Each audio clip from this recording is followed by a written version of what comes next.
Praise the Lord. സ്നേഹമുള്ളവരെ, സങ്കീർത്തനം 34:8 സങ്കീർത്തകൻ പറയുന്നു, കർത്താവ് എത്ര നല്ലവനാണെന്ന് രുചിച്ചറിയുവിൻ, അവിടുത്തെ ആശ്രയിക്കുന്നവൻ ഭാഗ്യവാൻ.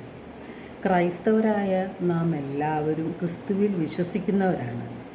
ദിവസവും വിശ്വാസപ്രമാണം ഏറ്റുപറഞ്ഞ് പ്രാർത്ഥിക്കുന്നവരുമാണ്. എന്നാൽ കർത്താവിനെ രുചിച്ചറിയുവാൻ പലപ്പോഴും നമുക്ക് സാധിക്കുന്നില്ല. എന്തുകൊണ്ടാണ് അപ്രകാരം സംഭവിക്കുന്നത്? യേശുവിലുള്ള വിശ്വാസം ആഴത്തിലായി തീർന്നിട്ടില്ല. ഉപരിതലത്തിലുള്ള ഒരു വിശ്വാസമാണ് നമ്മിലുള്ളത്. നമുക്ക് യേശുവിൽ ആഴത്തിലുള്ള വിശ്വാസമുണ്ടെങ്കിൽ നാം കർത്താവിൽ ആശ്രയിക്കുന്നവരായി മാറും. കർത്താവ് എത്ര നല്ലവനാണെന്ന് രുചിച്ചറിയുവാനും നമുക്ക് സാധിക്കും. ദൈവ പരിപാലനയുടെ ഒരു അനുഭവം നമുക്ക് ഉണ്ടാകുകയും ചെയ്യും.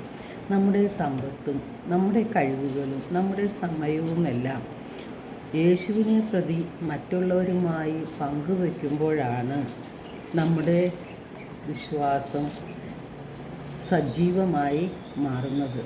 പ്രവർത്തികൾ കൂടാതെയുള്ള വിശ്വാസം അതിൽ തന്നെ നിർജീവമാണെന്ന് വിശുദ്ധ യാക്കോബിൻ്റെ ലേഖനം 2-ാം അധ്യായം 7-ാം തിരുവചനത്തിൽ യാക്കോബ് ശ്ലീഹ പറയുന്നുണ്ട്. നമ്മുടെ അനുദിന ജീവിതത്തിൽ എന്തുകൊണ്ടാണ് ദൈവത്തിൽ ആശ്രയിക്കാൻ നമുക്ക് കഴിയാതെ പോകുന്നത്? എന്തുകൊണ്ടാണ് നാം അസ്വസ്ഥരായി മാറുന്നത്? ദൈവത്തോടുള്ള നമ്മുടെ വിശ്വാസത്തിൻ്റെ കുറവ് കൊണ്ട് തന്നെയാണ് എന്ന് നമുക്ക് കാണാൻ കഴിയും. യേശു പറഞ്ഞിട്ടുണ്ട്, എന്നിൽ വിശ്വസിക്കുന്നവൻ എന്നിലല്ല, എന്നെ അയച്ചവനിലാണ് വിശ്വസിക്കുന്നത് എന്ന്. വിശുദ്ധ യോഹന്നാൻ്റെ സുവിശേഷം 14-ാം അധ്യായം 1 നമ്മുടെ ഉത്കണ്ഠകളെല്ലാം കാണുന്ന യേശു പറയുന്നു, നിങ്ങളുടെ ഹൃദയം അസ്വസ്ഥമാകേണ്ട, ദൈവത്തിൽ വിശ്വസിക്കുവിൻ, എന്നിലും വിശ്വസിക്കുവിൻ എന്ന്. നാം യേശുവിൽ വിശ്വസിക്കുമ്പോൾ യേശുവിന് വേണ്ടി ജീവിക്കണം എന്നുള്ള ചിന്ത നമ്മളിലുണ്ടാകും. അത് പ്രാവർത്തികമാകണമെങ്കിൽ നാം ദൈവത്തിൽ ആശ്രയിക്കുകയും ദൈവവചനമനുസരിച്ച് ജീവിക്കുകയും ചെയ്യും.